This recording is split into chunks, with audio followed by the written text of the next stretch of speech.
1995년 6월 9일 대한민국 울산에서 태어난 김희재는 소박한 중산층 가정에서 자랐습니다. 어린 시절부터 큰 꿈을 품었지만 삶은 결코 순탄치 않았습니다. 희재의 삶에서 가장 큰 슬픔은 물질적인 빈곤이나 직장 생활의 실패가 아니라 아무리 노력해도 채워지지 않는 깊은 외로움, 즉 마음의 공허함이었습니다. 희재는 가족, 친구, 연인 관계 등 어디에도 소속감이 없다고 느꼈습니다. 어린 시절 희재는 수줍음이 많은 소녀였습니다. 항상 교실 구석에 서서 친구들이 노는 것을 지켜보기만 했을 뿐 끼어들 용기는 없었습니다. 근면 성실하신 부모님은 아이들을 사랑했지만 감정을 표현하는 방법을 몰랐습니다. 울산의 한 공장에서 일하느라 바빴던 부모님은 희재를 작은 집에 홀로 남겨두셨습니다. 그녀는 책과 함께 사랑받고 이해받는 세상을 꿈꾸며 자랐습니다. 하지만 현실은 더 혹독했습니다. 학교에서 그녀는 내성적인 성격과 매력적이지 않은 외모 때문에 반 친구들의 놀림을 받았습니다. 그 놀림은 희재의 어린 영혼에 깊이 새겨졌고 그녀는 점차 세상과 자신 사이에 보이지 않는 벽을 쌓게 되었습니다. 그 외로움은 자라면서 사라지지 않고 더욱 미묘한 고통으로 변했습니다. 희재는 늘 누군가와 깊은 관계를 갈망했지만 운명은 그런 관계를 원하지 않는 듯 했습니다. 일과 인간관계를 통해 삶의 의미를 찾으려 했지만 노력할수록 더욱 상실감만 커졌습니다. 그 슬픔은 큰 눈물이 아니라 며칠, 몇 달, 몇 년 동안 지속되는 둔탁한 고통이었습니다. 30대를 되돌아보며 희재는 인생에서 많은 것을 이루었음에도 불구하고 마음속 공허함은 여전히 채워지지 않았다는 것을 깨닫습니다. 김희재의 삶은 그녀를 아는 사람들에게 깊은 슬픔을 안겨준 비극으로 끝났습니다. 30살, 마침내 인생의 사랑을 찾았다는 사실을 고백한 희재는 잔인하게도 그 행복을 누릴 기회를 앗아갔습니다. 희재가 사랑했던 박민수라는 남자는 어두웠던 그녀의 삶의 유일한 빛이었습니다. 하지만 불치병을 앓고 있던 재능 있는 예술가 민수는 두 사람이 만나기로 한 지 몇 달 만에 세상을 떠났습니다. 민수의 죽음은 희재에게 개인적인 상실일 뿐만 아니라 주변 사람들에게도 큰 충격이었습니다. 친구, 동료, 심지어 그녀를 잠깐만 알았던 사람들조차도 그녀가 견뎌내야 했던 고통을 함께했습니다. 감정을 숨기는 데 익숙했던 희재는 더 이상 감정을 억누를 수 없었습니다. 상실에 직면하여 무너진 그녀는 사랑, 이루지 못한 꿈, 그리고 영원히 혼자가 될지도 모른다는 두려움에 대한 고통스러운 일기장을 남겼습니다. 희재의 비극적인 최후는 연인을 잃었을 뿐만 아니라 그 이후 그녀가 점차 자신을 잃어가는 방식 때문이기도 했습니다. 그녀는 직장을 그만두고 한때 자신을 강하게 만들었던 꿈을 포기한 채 서울의 작은 아파트에서 그림자처럼 살았습니다. 가까운 동료부터 이웃까지 희재를 아는 사람들은 후회와 가슴 아픔을 느꼈습니다. 그들은 그녀를 항상 어려움을 극복하려는 강인한 여성으로 기억했지만 삶이 그녀에게 너무 혹독하게 느껴졌다는 것을 부인할 수 없었습니다. 희재의 친구는 이렇게 말했습니다. 희재는 밝게 타오르지만 강한 바람에 쉽게 꺼지는 촛불과 같았습니다. 김희재는 깊은 슬픔에도 불구하고 삶을 그냥 내버려 두지 않습니다. 그녀는 인내와 끊임없는 노력의 화신입니다. 울산 고등학교를 졸업한 후 서울 명문대 커뮤니케이션 학과에 장학금을 받고 입학했습니다. 이는 그녀의 인생에서 첫 번째 전환점이 되었고 고향을 떠나 자신을 드러낼 기회를 찾기로 결심했습니다. 서울에서 희재는 경력을 쌓기 위해 쉼없이 노력했습니다. 작은 미디어 회사에서 인턴으로 시작해서 자신의 가치를 증명하기 위해 하루 12시간씩 일해야 했습니다. 치열한 경쟁과 지방 출신이라는 편견에도 불구하고 희재는 결코 포기하지 않았습니다. 글을 쓰고 콘텐츠를 제작하는 법을 배우며 점차 재능 있는 편집자로 성장했습니다. 27세에는 인기 온라인 잡지의 콘텐츠 책임자로 발탁되었는데 이는 같은 나이에 이루기 힘든 성과였습니다. 희재는 경력 외에도 사회 활동에도 열정적입니다. 그녀는 자신의 마음속 깊은 곳에 자리 잡은 주제인 정신 건강에 대한 인식을 높이기 위한 캠페인에 참여합니다.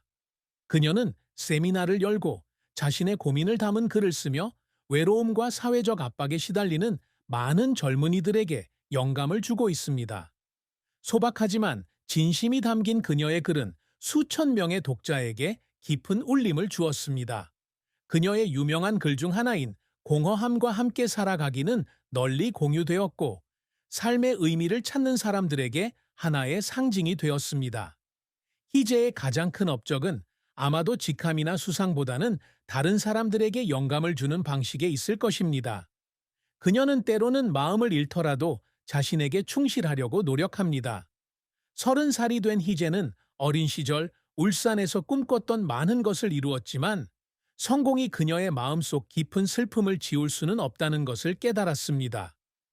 사랑은 김희재의 삶에서 항상 중요하지만 동시에 고통스러운 부분이었습니다.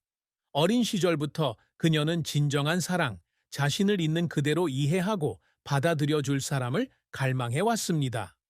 하지만 희재의 연애는 종종 실패로 끝났습니다. 그를 충분히 사랑하지 않아서가 아니라 자신이 행복할 자격이 없다고 느꼈기 때문입니다. 희재의 첫사랑은 20살 때 같은 대학교 동창이었습니다.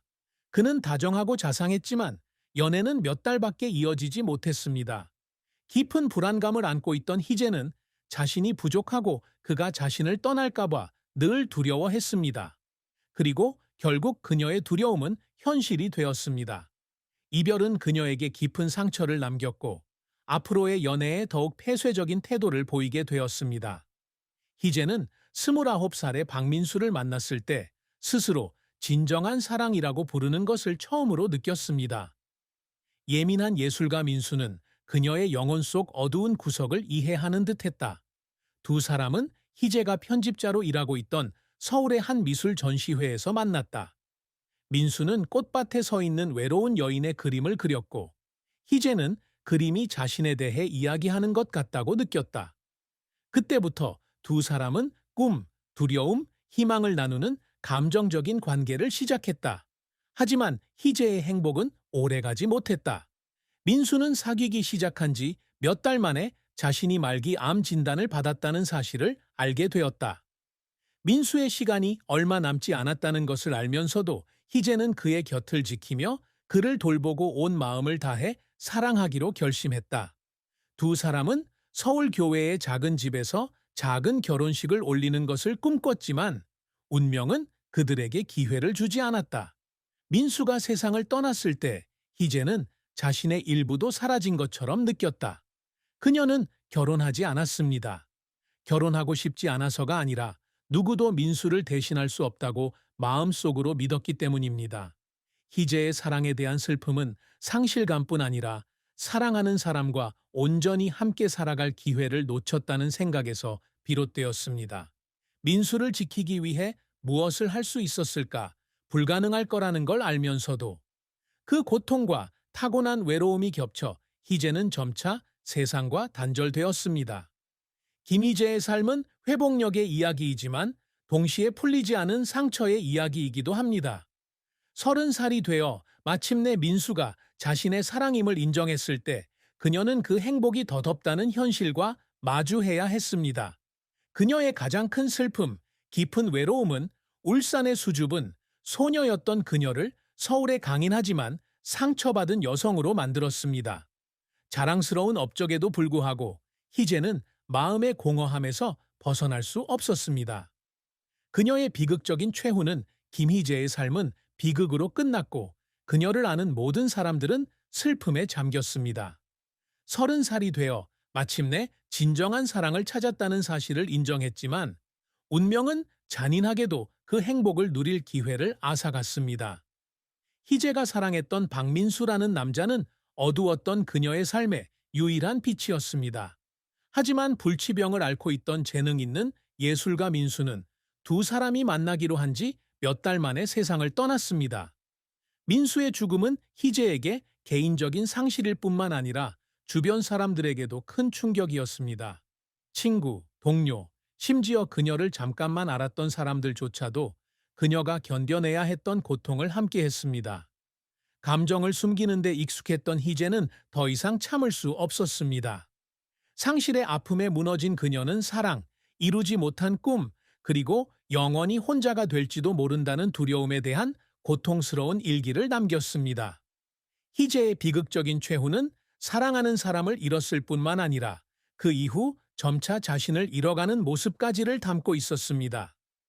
직장을 그만두고 자신을 강하게 만들었던 꿈을 포기한 채 서울의 작은 아파트에서 그림자처럼 살아갔습니다.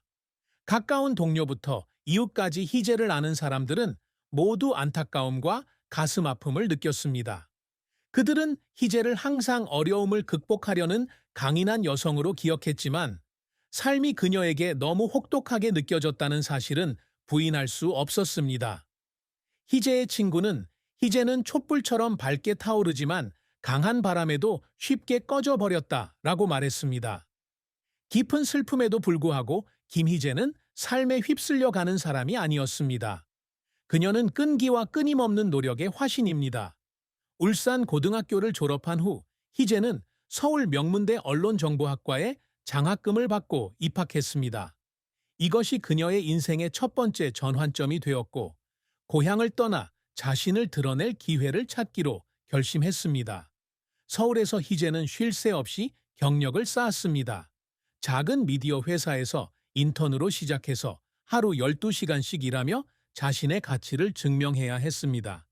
치열한 경쟁과 지방 출신이라는 편견에도 불구하고 희재는 결코 포기하지 않았습니다. 글을 쓰고 콘텐츠를 제작하는 법을 익혀 점차 재능 있는 편집자로 성장했습니다. 27세에는 유명 온라인 잡지의 콘텐츠 책임자로 발탁되었는데 이는 같은 나이에 이룬 사람이 거의 없었던 업적이었습니다. 희재는 직장 생활 외에도 사회 활동에도 열정적입니다.